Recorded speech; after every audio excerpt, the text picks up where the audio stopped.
आपको दोपहर के इस टाइम में खाना खाना चाहिए, हमारे ऑफिस आवर्स 10 से 2 बजे के, मतलब कि 10 से 6 बजे के रहते हैं, सुबह ब्रह्म मुहूर्त के आसपास के समय में उठ जाना चाहिए। ऐसा सब क्यों है? क्योंकि दिन के हिसाब से शरीर में कुछ वात, पित्त और कफ के काल बताए गए हैं।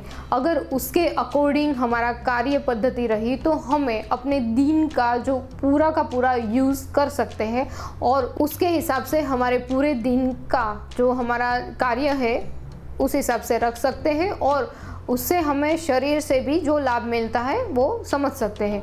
तो मैं वैद्य पूजा माकड़िया आज आपको इस वीडियो में दिन के हिसाब से वात, पित्त और कफ के कौन से काल हैं वो आपको जानकारी दूंगी, ताकि आप स्वस्थ भी रहें और आपका कार्य में आपको बहुत ज़्यादा प्रगति भी हो। तो इस वीडियो के अंत तक बने रहिए। अगर ये चैनल को आपने सब्सक्राइब नहीं किया है तो सब्सक्राइब भी करें और बेल आइकन को ज़रूर दबाइए।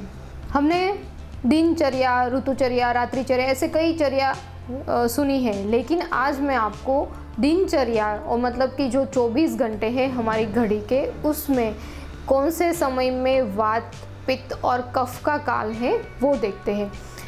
सुबह से शुरू करते हैं तो सुबह के 6 से लेके 10 बजे के समय, मतलब कि सूर्योदय के जो आसपास का समय है उसमें कफ का प्रभुत्व रहता है। जैसे सूर्य बढ़ता है वैसे 10 से लेके 2 बजे के बीच में प्रखर ताप रहता है, तो उस समय में उस मध्याह्न में पित्त जो है, पित्त का काल है। उसके बाद जो 2 से लेके 6 बजे का समय है उसमें वायु का काल है।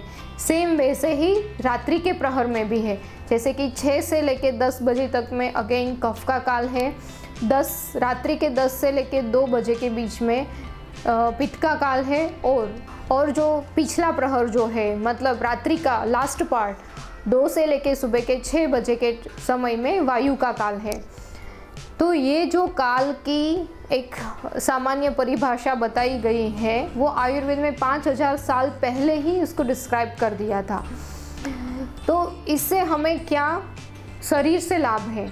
जैसे कि हम सुबह ब्रह्म मुहूर्त का समय है, मतलब कि सूर्योदय से पहले का जो समय बताया गया है 48 मिनट्स एक मुहूर्त पहले का, उसको हम ब्रह्म मुहूर्त कहते हैं।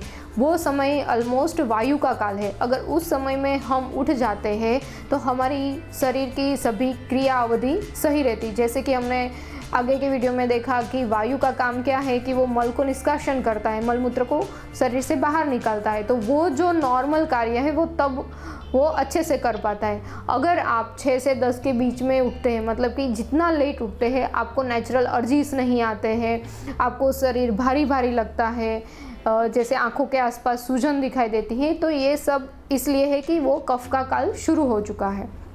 अब बाकी का जो 10 से 2 के बीच का समय है, जिसमें हम बोलते हैं कि आपका जो मैक्सिमम फूड जो है दोपहर का खाना वो है, आप एटलीस्ट 1 से 2 के बीच में तो ले ही लेना चाहिए। 12 से 2 के बीच में आपको उसको कंप्लीट कर लेना चाहिए।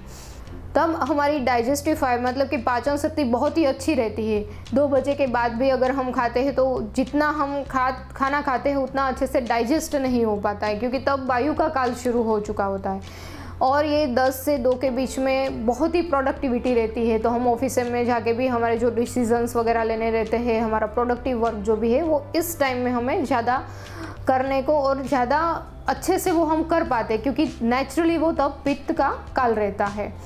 अब सेम वैसे ही रात्रि के प्रहर में हम जाते हैं। जैसे कि हमारा शाम का खाना है वो हम बताते हैं कि 6 बजे से, वैसे नॉर्मली 6 बजे के आसपास सायंकाल होने से पहले लेना चाहिए, क्योंकि सायंकाल के बाद कफ का प्रभुत्व बढ़ता है तो वो पचने में थोड़ा डिलेड होता है।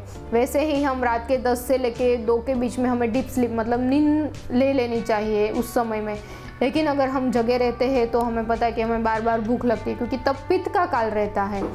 और कई बार हमने ये भी कई लोगों से सुना है कि हम रात्रि के समय में हमें बहुत ही अच्छे आइडियाज़ आते हैं, मतलब हमारी प्रोडक्टिविटी ज़्यादा रहती है, क्योंकि तभी भी पित्त का काल रहता है। लेकिन ये जो समय है वो नेचुरली बॉडी को जो टॉक्सिन्स है एलिमिनेट करने का समय रहता है।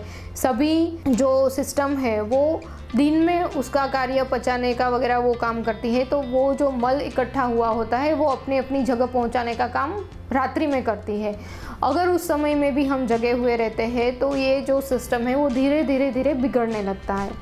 और ऐसे ही सेम रात्रि का पिछला प्रहर जो 2 से 6 का समय है वो वात प्रभुत्व वाला है। तो उसमें नेचुरली वायु का काल रहता है और वात बढ़ा हुआ रहता है। कई बार मुझे एक क्वेश्चन आता है कि हम प्रेगनेंसी के लिए प्रयत्न करें तो जो सेक्स है वो मॉर्निंग टाइम में करें, मतलब कि ब्राह्म मुहूर्त के समय में करें या फिर रात्रि के समय में करें। तो उसको एडवाइस है कि पिछला प्रहर जो है वो वात का काल है, मतलब कि जो लास्ट नाइट जो हम जिसको बोले वो है 2 से 6 के समय में। तो जब आप उस समय में करते हैं ब्राह्म मुहूर्त के पहले के उस समय में, तो शरीर में वात का प्रभुत्व, मतलब कि वात का काल भी है और वात प्रभुत्व वाली संतति आने का संभव रहता है। तो खास करके आपको ये मॉर्निंग के आवर्स में बिल्कुल भी रिलेशन नहीं रखने हैं, रात्रि के समय पे रखो। अगर ये काल के विभाजन से आपने अपनी कार्य पद्धति और भोजन रखा तो आपको आप स्वस्थ रहेंगे, निरोगी रहेंगे और दीर्घायु रहेंगे। अगर इसमें उलट पुलट कुछ भी किया तो आप आगे जाके आपका शरीर है वो रोगों का घर भी बन सकता है। धन्यवाद।